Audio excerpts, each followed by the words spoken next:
Overnight, Russia inflicted the first casualties on a NATO ally since the invasion of Ukraine began, even though NATO is not an active participant in the conflict. But this is just the latest in a series of incidents that have not quite penetrated the mainstream media's landscape, given the limited bandwidth that they are operating under these days. Nonetheless, the bigger story is full of intrigue. Ukrainian drones attacking Baltic countries, and yes, I said that correctly, a prime minister resigning, and a general lack of understanding from the public about where the real risk to NATO is. So today, join me as I first explain what happened with the bombing of a Romanian apartment building, then put that in the context of what else has been happening in our drone-infested world, before finishing with a discussion of the best countermeasures that NATO has available to it. But let's begin with what actually happened. Friday was a day that ends in the letter Y, which meant that Ukraine was the subject of another Russian drone bombardment. This time, one of the targets was the far southwest point of the country. Russian drones are not exactly known for their precision, and Ukraine jams them to make the problem worse. Sometimes, though, that leads to unintended consequences, and that is exactly what we got here. At about 1:54 a.m., Romanian radars watched a drone enter the country, having crossed the border over a Ukrainian town. The drone struck the 10th floor of an apartment building, only about 16 kilometers into Romanian territory. 2 people were hurt in the explosion, but there were no fatalities. As we will discuss in a moment, Romania has the proven capacity to intercept these kinds of drones, and indeed, it had scrambled a couple of F-16s and a helicopter for that purpose. However, consistent with long-standing policies, the call was made to not destroy them. Assuming a straight trajectory, there was only about a 5-minute window between when the drone crossed the border and when it reached the apartment complex. There is not much open space to destroy the drone without risking casualties from debris. Moreover, sometimes Russia's drones turn around and return to being Ukraine's problem, hence the wait-and-see approach. The only problem here is that there has been a lot of waiting and seeing when it comes to these types of incidents. At this point, it is hard to keep track of the entire history, but let me give you a high-level summary. For Romania, this was the 28th drone incursion since the start of the invasion, but Romania is hardly alone.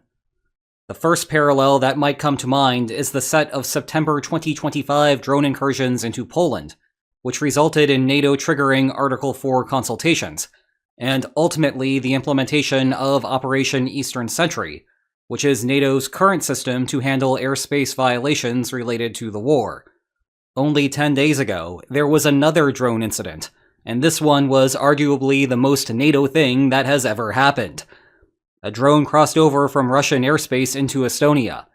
And if you said that the most natural response to that would be Romanian F-16s flying out of Lithuania to intercept them, then congratulations! You have spent way too much time thinking about collective security. But that is exactly what happened, and it was successful, and it was done at a relatively cheap cost despite the persistent myth that all the West does is fire Patriots at drones. On one hand, the incident proves that NATO has the interception capacity that it needs. The key difference was that the drone was over an uninhabited area of Estonia, giving the Romanian pilots an opportunity to safely dispatch it, a luxury not afforded to the Romanian pilots over Romania. On the other hand, I buried the lead. The most interesting aspect of that story is that it was not a Russian drone. It was a Ukrainian drone. It appears that Russia is trying to jam Ukrainian drones and intentionally divert them into NATO airspace, ostensibly to drive a wedge between Ukraine and the alliance. Well, all it has done so far is cause political problems for leaders not taking firm enough defensive stances. Latvia's prime minister resigned on May 14th due to a scandal from 1 week earlier. 3 Ukrainian drones crossed into Latvia. However, Latvian radars did not pick them up in time, and residents only received emergency alerts an hour after one of them crashed into an oil storage facility. Hence, Latvia is currently looking for a new prime minister. And if I may go on a brief tangent here, it is possible that you missed out on this entire affair. It has been incredibly underreported, especially on my side of the Atlantic. This is what happens when the media chooses to cover every meaningless word that Trump says, even though we should spend 2 seconds tapping the sign and move on with our lives. I still find it fascinating how it is commonplace for people to describe Trump as astrategic and irrational, yet the world collectively responds to someone with an unparalleled desire to be the center of attention by consistently making him the center of attention. Anyway, what makes the current situation unique is that it is the first time that Russian drones have caused casualties in a NATO country. I had to be cautious with my wording there, because you may recall that 2 people died in Poland in November 2022, but that was from Ukrainian interceptors that had gone off course and hit a Polish farm. This time, though, it is indeed Russia that is directly responsible for the incident, and that leads to the next question. So, how will Romania, and NATO collectively, respond to the situation? I'm going to go back and forth a bit here, because the public perception of what is happening does not match the reality of NATO's actions, and there is also a gap in understanding what the real strategic concern is here. Let me start with my criticism. Europe is too focused on outcome and not process. Something like what happened in Romania was bound to happen eventually. You cannot just have drones flying into countries and not expect someone to get hurt sooner or later. Every time there is an airspace violation, and everything turns out okay, is just another spin of the roulette wheel that luckily lands on your number. Again, the real focus needs to be on process, not outcome. And the process is stopping all of those drones much earlier. The situation up north is difficult because there are inherent limitations on what NATO can do up there. No one in Europe is about to tell Ukraine to stop trying to bomb Russia's oil infrastructure. Well, okay. Almost no one in Europe, and one less than a couple of months ago. And at some level, we need to take a step back and appreciate the cleverness of Russia trying to create a political mess by having Ukrainian weapons damage NATO targets. Point is, until the Kremlin starts letting NATO set up defensive positions inside of Russia, everything needs to be done on the western side of the border. The solution is Eastern Sentry, and the solution is working given the limitations up there. Heading to Poland and Romania is a different story, however. Both of those countries have more space to play with, because they both have Ukraine as a buffer. Russian drones should never reach anywhere close to the Polish or Romanian borders, because Russian drones should be destroyed much further east, well within Ukraine. Now, from there, you have 2 options. You could do that yourself, or you could have Ukraine do it on your behalf. There was a time when NATO countries taking matters into their own hands might have been a reasonable choice, but I think we have passed that. As it stands now, Ukraine appears to have excess interceptor manufacturing capacity. What it lacks is the set of resources to fully exploit that capacity. Europe could be doing more to front capital to Ukraine explicitly for that purpose, to create a better drone net, particularly in the western half of the country. Ukraine should not have a difficult time staffing those units, because they are relatively attractive military positions. They are far from the front lines, and the risk of death is very low. Eastern Sentry should still operate on the southern end of NATO's eastern flank, but it should not need to be as active as it currently is. Ukraine can do it. It would be an effective measure, and it would be very low on the escalation ladder with Russia.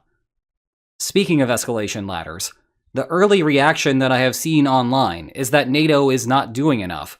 European countries individually are not doing enough, and a line needs to be drawn in the sand now, lest Russia keep exploiting the West. If you have not seen a call for Article 5's invocation today, you will soon enough. Let's set aside that Article 5 was never meant for an incident like this, one without clear intent behind it.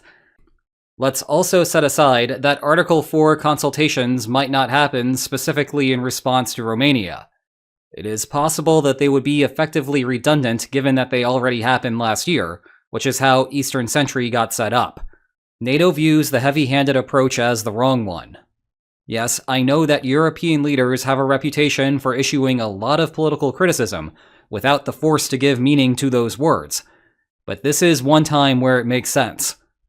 Had this whole Romania thing not happened overnight, what would have been today's video was an exploration of the preparations that NATO is making to defend against a true Russian incursion. That will now be tomorrow's edition of the Geopolitics Helpline, assuming that we do not have another political crisis in the next 24 hours. Regardless, echoing a recurring theme from my videos, one of the key points that I was going to make was that Putin is struggling to marshal sufficient forces to keep the war going in Ukraine, never mind stage an invasion of a Baltic country. The best and perhaps only solution for the Kremlin is to convince the broader Russian public that NATO is a threat to their everyday lives. I do not want to suggest that Russia intentionally struck Romania. Although that is possible, the far more likely scenario is that Russia cannot program its drones to exclusively hit Ukrainian targets, and it lacks the incentive to work hard to change that. But the last thing that anyone wants in Brussels is for the West to overreact to the situation and hand Putin a completely avoidable rally-round-the-flag effect. So, instead, aside from Article 5, and aside from Article 4, you can bet that NATO officials headed downstairs today to have a big conversation about how to respond. Because that is HQ's primary task, to politically coordinate the Allies on military affairs. And here, the political coordination is about not falling for a trap that the Kremlin might not have even intended to set. Is the current situation ideal for the West? No, absolutely not. However, we live in a world of strategic constraints, and sometimes we do not get to choose the exact situation we find ourselves in.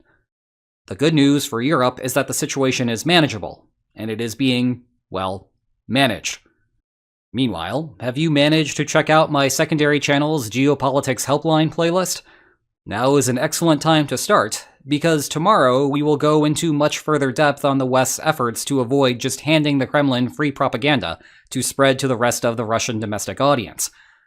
But for now, if you enjoyed today's video, then please like, share, and subscribe, and I will see you next time. Take care.